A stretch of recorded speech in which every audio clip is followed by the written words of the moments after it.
don't hear anything. Okay. Hey, what up? My name is Levi Peretic, and I am one of the two directors on Gesture Tracking, the Untold Story of the VHS Collector. It was a collaborative effort between me and Dan Kenham, who you were maybe expecting, and he could not be here in a last-minute thing, so I am filling in for him, and if you have any questions specifically for him, I can probably answer them, so... let's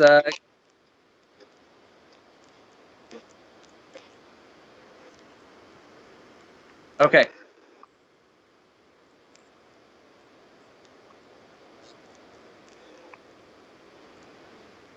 Okay, well, the adjuster tracking was all started.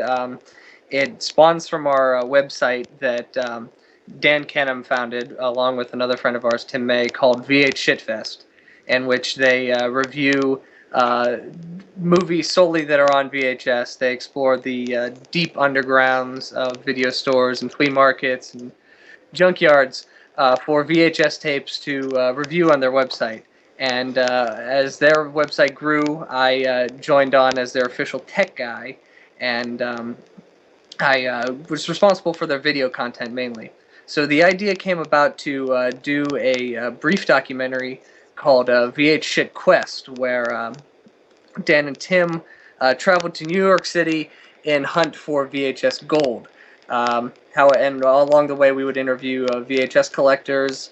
We interviewed on this trip. It was a 5-day trip to New York City, in which we interviewed Tony Timpone, the former editor of Fangoria magazine, Lloyd Kaufman, Keith Crocker, Rob Housechild, and Earl Kess, and Johnny Dickey, and some other people.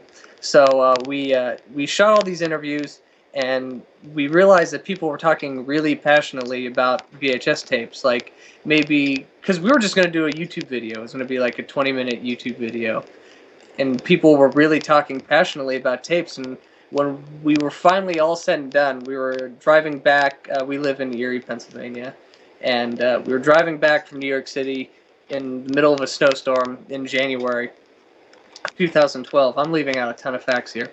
So we're driving back, and we realized that people were speaking like from a real nostalgic place about VHS tapes, and we realized there's something more here. Like we can have a whole documentary. So from that point, Adjust Your Tracking, a feature-length documentary, was born. VH Quest became something else entirely. You can see it on YouTube. I had nothing to do with that, but so we from that point on, we just started gathering more interviews until eventually we decided to do a Kickstarter because all our interviews were based mainly in a tri-state area: New Jersey, New York City, Pennsylvania. And we started a Kickstarter and said if we fund ourselves, we're going to travel across the entire country and get as many collectors as we could. So we had a goal of $3,000. We raised 3,800. And from that point, we went on a 22-day excursion across the entire country, just getting as many collectors as we can. And from a filmmaking standpoint, if you are a documentarian or if you're making a documentary of any sort, I highly suggest you do not try to film an entire documentary in 22 days and gather close to 75 interviews. I mean, we had days where we were doing 5 to 7 interviews. They're just all back to back to back, and it was very chaotic. So, but it was a great experience, and then we came home and put the documentary together, and there you have it, Adjust Your Tracking. Oh, yeah.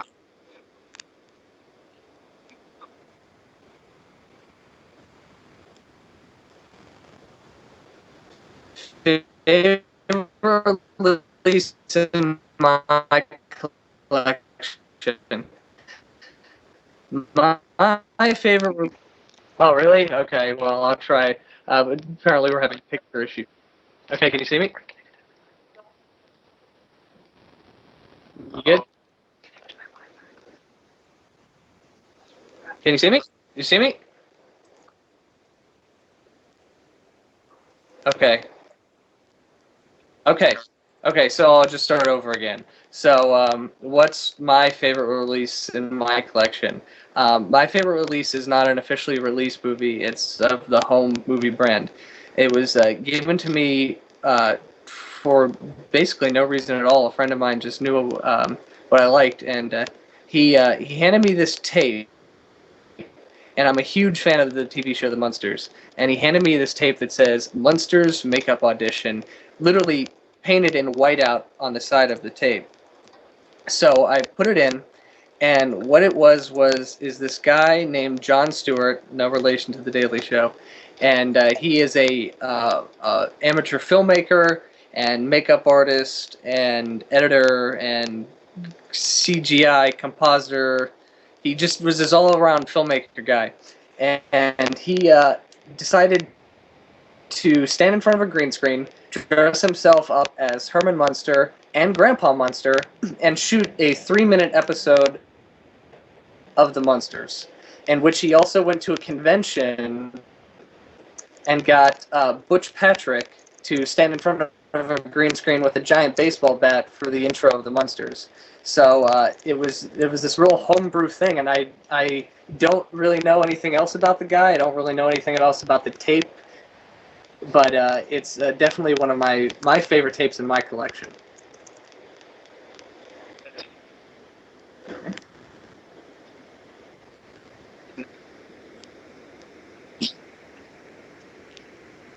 Well, that's a question that we've never gotten before. How does it feel to make a movie about a dead format? And I've never really gotten that question before. And I guess the best thing to would say is that a lot of people seem that it's a dead format, but I guess maybe I don't see it as being dead. To me, it's always been just a way to watch movies. So VHS is definitely not used by the masses anymore, and in fact, the documentary itself is not shot on VHS, even though it looks like it's VHS. It was shot on a Panasonic camera, very capable of HD, and but we chose in order to not beat people over the head, because we felt that if people were constantly talking about why they love VHS and it was in HD, that people may be like, what's the word I'm trying to think of here? That we may beat it over beat a dead horse. So what we decided was to shot the movie all digitally, edited it, and then put it on VHS, so that people don't have to use their memory and go off what other people were saying about what makes VHS great, like the fuzziness and stuff like that. People could see it for themselves and be their own judge. So I hope that answers your question. How does it feel? I guess it feels great, fighting the man.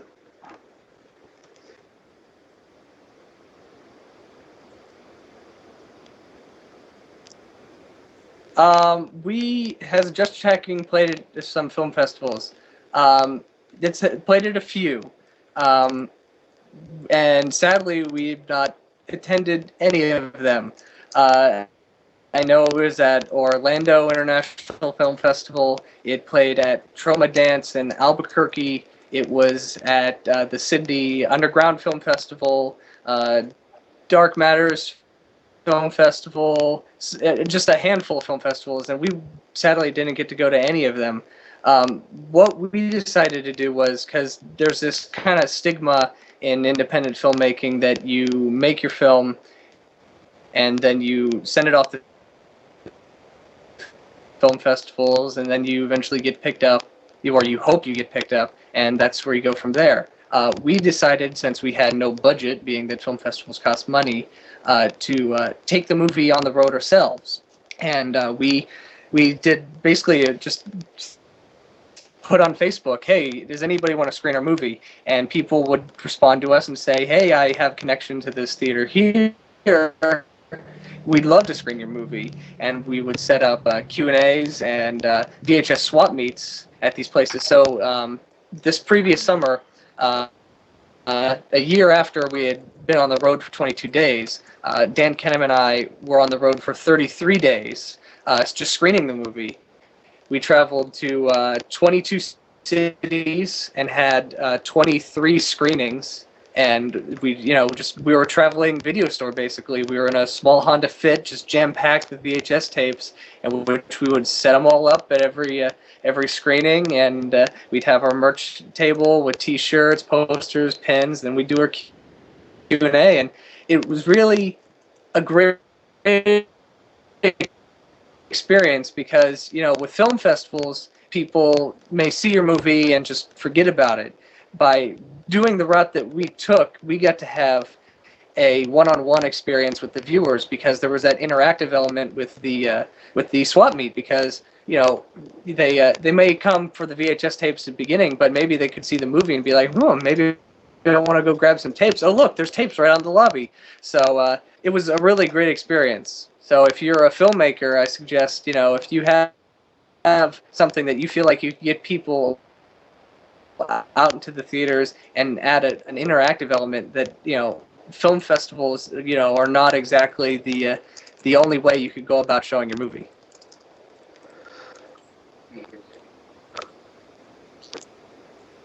The next release for VHS Hit Fest, there is a new release in the works. We've done Adjust Your Tracking. There's been Hell Roller, Gourmet Zombie Chef from Hell, and Attack the Mutant Roadkill, which was the release before that. I can't give any titles. There is a release. VH Hit Fest is currently working with a release between Horror Boobs and Wild Eye, which is coming eventually. It's been in the works for a while. And that is another shot on video documentary. What? Okay, I was asked to talk about those other films. So the other films we released, Hell Roller, which was our very first one, and which you can still get on DVD from us, is a shot-on-video movie from 1992 about a serial killer in a wheelchair, and is without a doubt one of the worst movies I've ever seen. And it's so bad that I've really grown to appreciate it. When people ask me what's the worst movie you've ever seen, I say Hell Roller. And it's a movie where literally nothing ever was done right. The camera work is bad, the music is bad, the acting is bad. So it's not like a movie like Troll 2 where, people say it's the worst movie ever made, but it's shot really well, it's edited really well, the music's great, it's just the actors and the script that are bad. So that was our first release, and then we did Gourmet Zombie Chef from Hell, which you cannot get anymore. However, you could still find it on the Camp Home video release on VHS. I'm sure there might be one of those on eBay right now, which is, it wasn't, we're pretty sure Gourmet Zombie Chef was shot on 16mm but edited on video, so it's not shot on video. A lot of people believe that, and it is about a man who was cursed by witches and warlocks, a mystical cult in the 1600s, and his curse is that he has to eat human flesh to survive, which is not really a curse because suddenly that makes him immortal, and then it jumps to present day, which is the late 80s, and in which he's opened up. His name's Goza's Beach Club and Deli, in which he is taking the customers and making them into food. So that was the first release, and then we had the third release was Attack the Mutant Roadkill, which is a shot-on-video movie. Dan released that on his own, and that also included 2 short films, Groundhog's Day Massacre 1 and Groundhog's Day Massacre 2.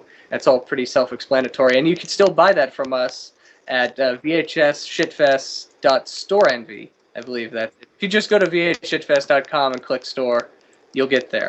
And then we have our latest release, which is Adjust Your Tracking, the untold story of the VHS collector, which can be bought on 3 video formats currently. It can be bought on the 2-disc special collector's edition DVD, which has 2 commentaries, deleted scenes, behind-the-scenes featurettes, 3 brand new short films, and and extended interviews. And then we have the Adjust Your Tracking, the Untold Story VHS Collector big box DVD VHS combo. It comes in a giant, classic, oversized VHS big box, and that has an extended cut of the movie with 20 additional minutes on it. And that's the only place you can see it is on that VHS tape. And so, and then you can also get it at vhx.tv, I believe. You can get a digital download of the movie. So if you don't want to own that physical item, it's taking up too much space in your tiny apartment, you can get a digital download. So that's what's out there right now. And the question was about what are any new releases coming. There's a release coming out. I can only tell you it's a documentary, and it's not a very good documentary in from my perspective. But it was shot on video. It features drop some names. It has Linnea Quigley and Michelle Bauer in it. So it's that and Mary Warnoff. And that's a collaboration between VHS Fest, Wild Eye Releasing, and Horror Boobs. That's going to come eventually. And then there is one other release, and this is a super secret release. This will probably be our next release. And it is a never before released shot on video movie. And it's going to have 2 shot on video short films with it. And as far as we know, it's only a small handful of people have seen these, so we're very excited to be able to bring an almost never before seen shot on video a movie to the masses. So be on the lookout for those.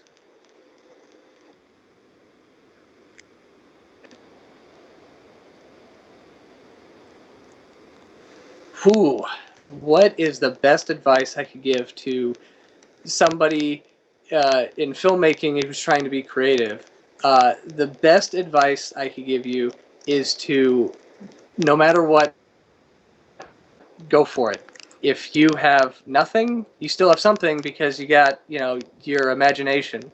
So I was fortunate when we were making Adjust Your Tracking that I was still in college, and I was fortunate in the fact that I had access to all my equipment through the college: cameras, sound, lighting, microphones. I had everything at my disposal, which if I didn't have those, it would have cost me thousands upon thousands in order to get just that equipment.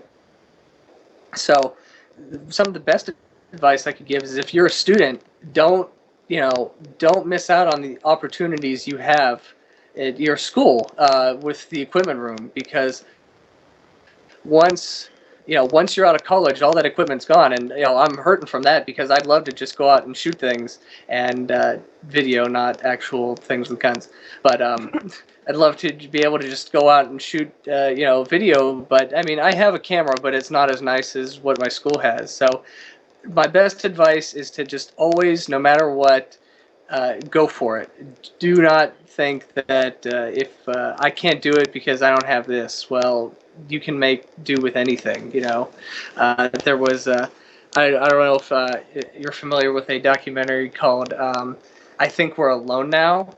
It's on Netflix, and it's about 2 people who claim to be in love with the '80s teen superstar Tiffany, and this I don't really know much about the making of that documentary, but it definitely looks like there was a guy, he found these people, and he just went and shot them with a mini DV handycam. I mean, and the quality's not great. I'm sure the quality is equivalent to my video feed right now. But even though the video quality wasn't great, it still had a great story, and it was a great profile of people who claim to be in love with somebody who's not in love with them and probably never will be. So I mean, just because you may not have super HD 4K at your disposal, doesn't mean you can't produce something that's not good. You can produce something that's great. So I mean, I put a documentary out on VHS, which is some consider to be the lowest video format ever, but I've had plenty of success with it. So.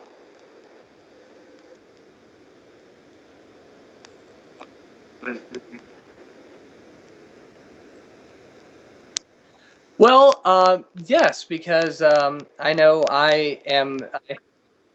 Oh yes. Okay. Would I be interested in directing another documentary about other people who are enthusiastic about other aspects of fandom? Yes, I would be. I personally am a fan of many things. I am obsessed with Lost. I'm obsessed with Twin Peaks. I'm obsessed with Buffy the Vampire Slayer, and I'm a huge Star Wars nut. I have a massive Star Wars collection of my own, and Dan himself also is a nerd of other things. He has a one of the largest Nickelodeon toy collections I've ever seen.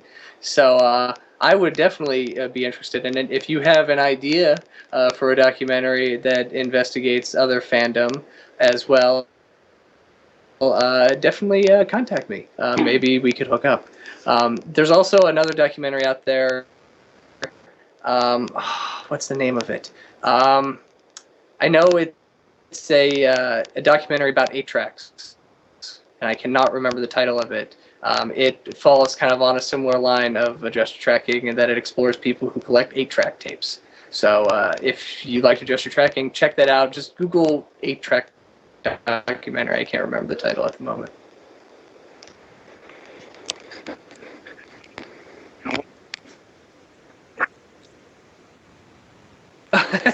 Okay. What was it like spending a month in a tiny car with Dan Kenham? Well, in my life, I've spent probably close to 3 months in a car stuck, a tiny car with Dan Kenham. Um, the first time was when we were doing our production, when we were shooting the documentary, and that was 22 days, and it wasn't just me and Dan Kenham. It was assistant director Joel Smith and producer Matt Desiderio. And it should be noted that the car we drive is a Honda Fit. So imagine four guys, four grown men traveling cross country in a small uh, uh, uh, economy car. It was definitely an experience, especially sleeping in that car. I mean, there was a couple times where we had no place to stay because we were doing a lot of couch surfing, just asking people if we could stay with them, and if not, we slept in the car that night. So that was an unforgettable experience. And then the second time was just me and Dan, so it was a little more bearable. I had definitely had to deal with his beard a lot. His beard would, get stuck in his food. It would get stuck in my food. It was just all over the place. And then I've gone on many other trips with Dan. Me and him took like a week-long trip down to Florida for a screening of the movie, and we go to conventions all the time, so I am constantly stuck in a car with him.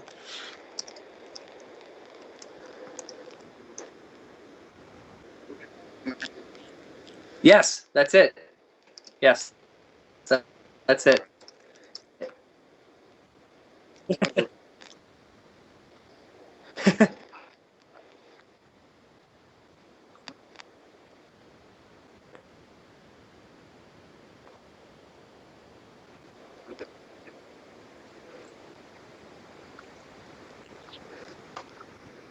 Okay, so the question I'm answering next is about distribution of video, and we our hopes was that we would when we traveled around the country, we would have somebody approach us about distribution, in which we did. We had a couple of a couple of deals come forward our way, and which we weren't exactly happy with them. We were kind of waiting for us to be swept off our feet, which never really happened. We had a vision for adjuster tracking in that we wanted to do a feature pack DVD, and there had to be a VHS version of the movie. There was no way we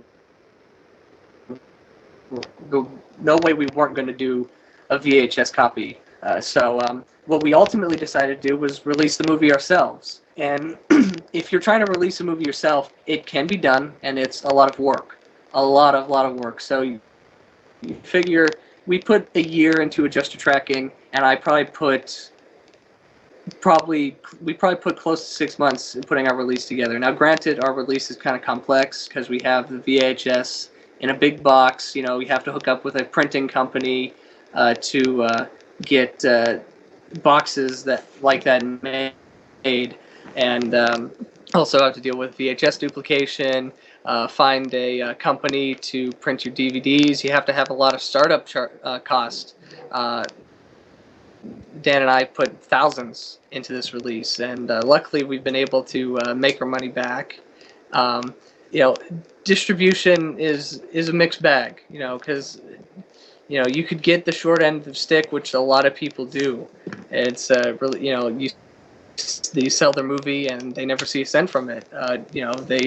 They're apparently supposed to just be happy that it's out there, which I can see a lot of people being happy with. But I mean, people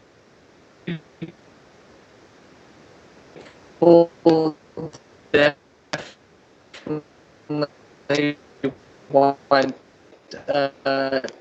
peace. But we good now? Okay.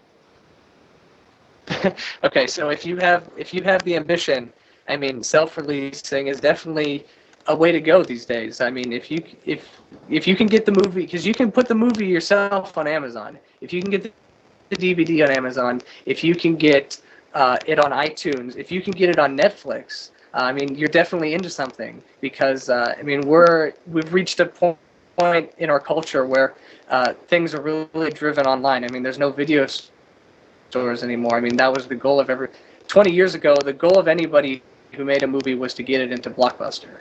And today that shifted. Blockbuster's gone. I think the goal of everybody who makes a movie is to get it on Netflix. So, I mean, Adjust Your Tracking isn't on Netflix yet. We hope it to be soon. So, that's really what I got to say about distribution. And if you can do it yourself, go for it.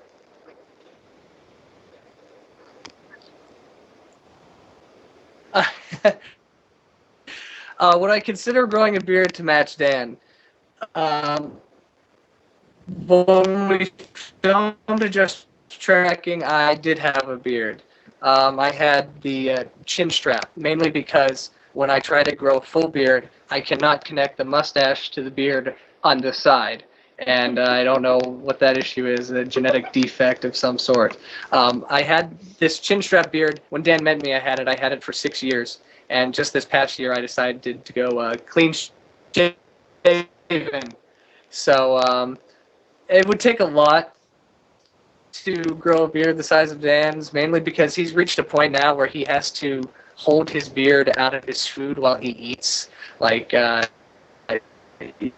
he has to eat with the one hand and also use his other hand to grip onto his beard and keep it out of his food. So, I mean, he lives with it. I'm very happy for him, but I don't know if I could just, I feel like that would drive me crazy. So, thanks for that question.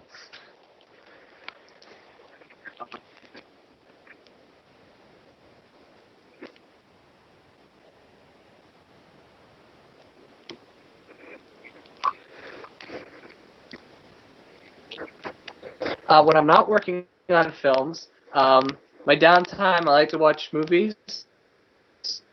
I like to watch TV shows. I finally watched the documentary The Act of Killing last night, and that was amazing. That I really, if you haven't seen that documentary, go on Netflix right now. Check out The Act of Killing. That is one of the best documentaries I've ever seen. So, and then I have a day job. I am an independent contractor, and I do a general home repair. So, for example, I put down a tile floor today. I painted some walls. I helped install a countertop and a sink. So, and actually, a lot of my downtime is actually filmmaking. So, I actually go to my day job in the morning and then come home and work on the next film project. So.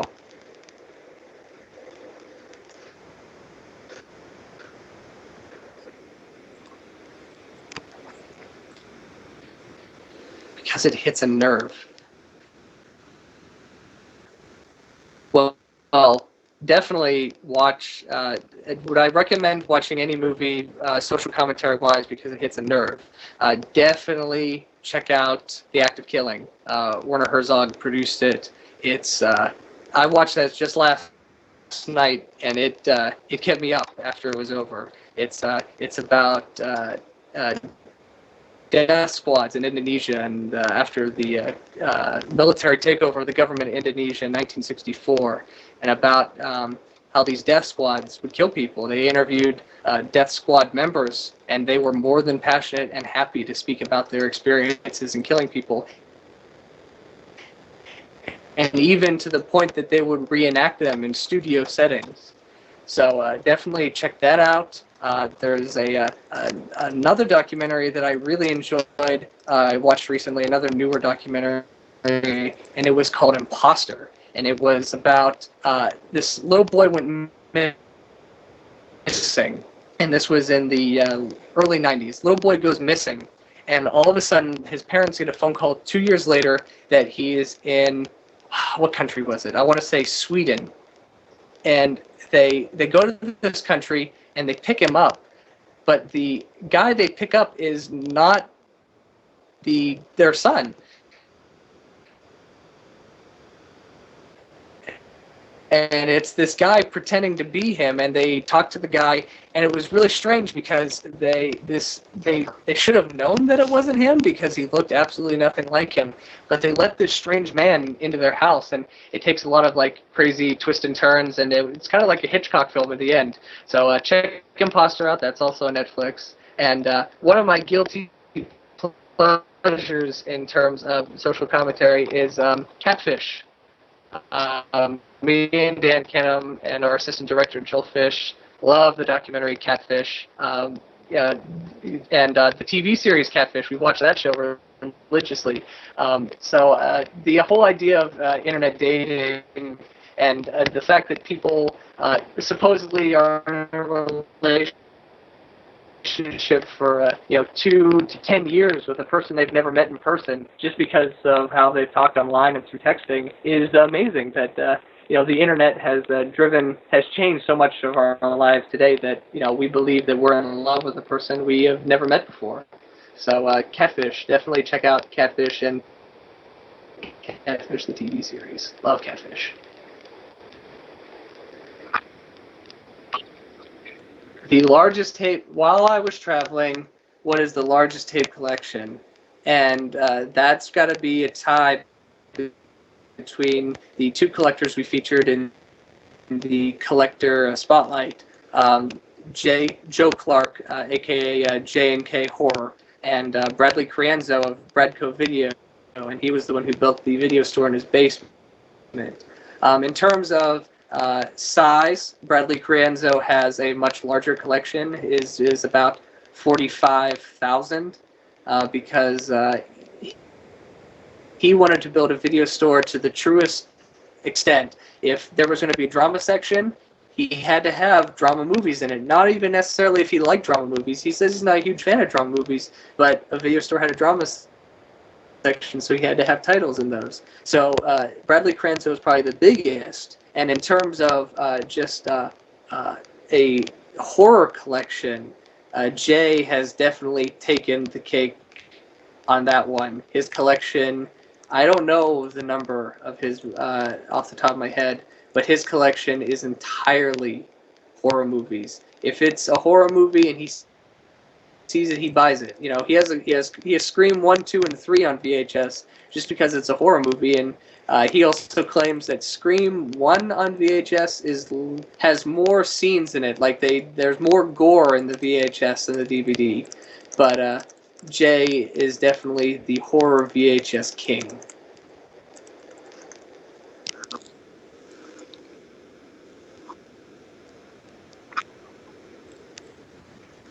Who inspired me to want to become a filmmaker? Well, growing up as a kid, really loved George Lucas, huge Star Wars fan. And so loved George Lucas, watching Star Wars. I watched a lot of Robert Zemeckis films. As a kid, I would watch Who Framed Roger Rabbit religiously. So I had a lot of movies that I really liked by some great filmmakers. What I really attribute my love of filmmaking to is three events that happened in my life. in which first one was that I did a school project for a history class in which we had to pick a person of some sort to do a project on. And I picked Van Gogh. And we had just gotten a new computer, and I discovered Windows Movie Maker, in which, so I found out that I could make like a video slideshow. I could take Van Gogh's paintings and stick them in the slideshow and put music over them. And I put song Starry Night by, oh, who did that song? Regardless. So I made this video, and I showed it in class. And this was probably when I was in, 6th grade, all right? So I made this video, and I was super proud that that was my first experience in video. So the second thing that attributed to my love of wanting to make movies was I saw Texas Chainsaw Massacre. And I love Texas Chainsaw Massacre. That's one of my favorite horror movies. So that was the second thing. And then the third thing was my mother got a video camera, a little Sony Handycam mini DV camera. So being that I knew I could put video together in Windows Movie Maker, and that I just saw Texas Chainsaw Massacre, I knew I could take that camera and make a little short film. So I made my very first short film, which was called The Pennsylvania Lawnmower Massacre, which is a direct rip-off of Texas Chainsaw Massacre, except there's a lawnmower. So I did that when I think I was in 6th or 7th grade, and it was from that point on that I decided that I wanted to make films. So, and then a week later, I did Pennsylvania Lawnmower Massacre 2, and then 2 months after that, I did Pennsylvania Lawnmower Massacre 3 Reseated, and then I think a year after that, I did the remake. So that's what started it all.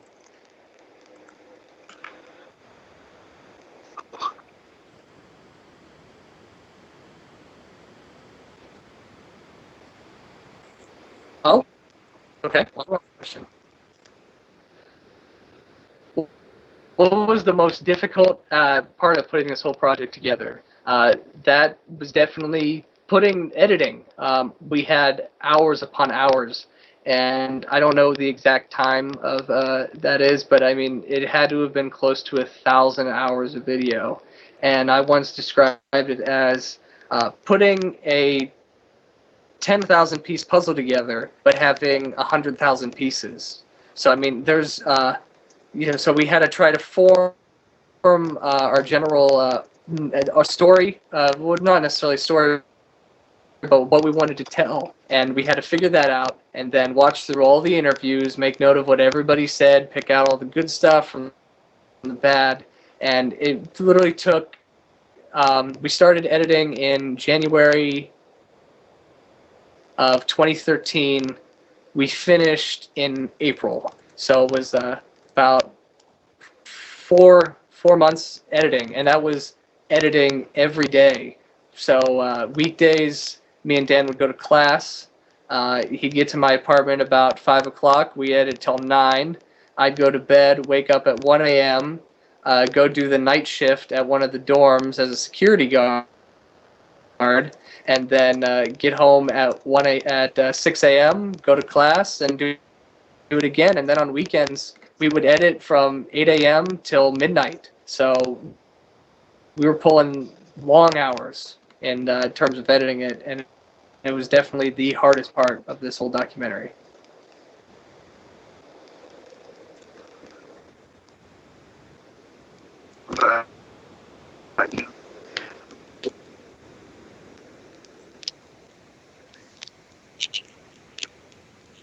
Well, thank you. Thank you for showing it and letting everybody see it. So,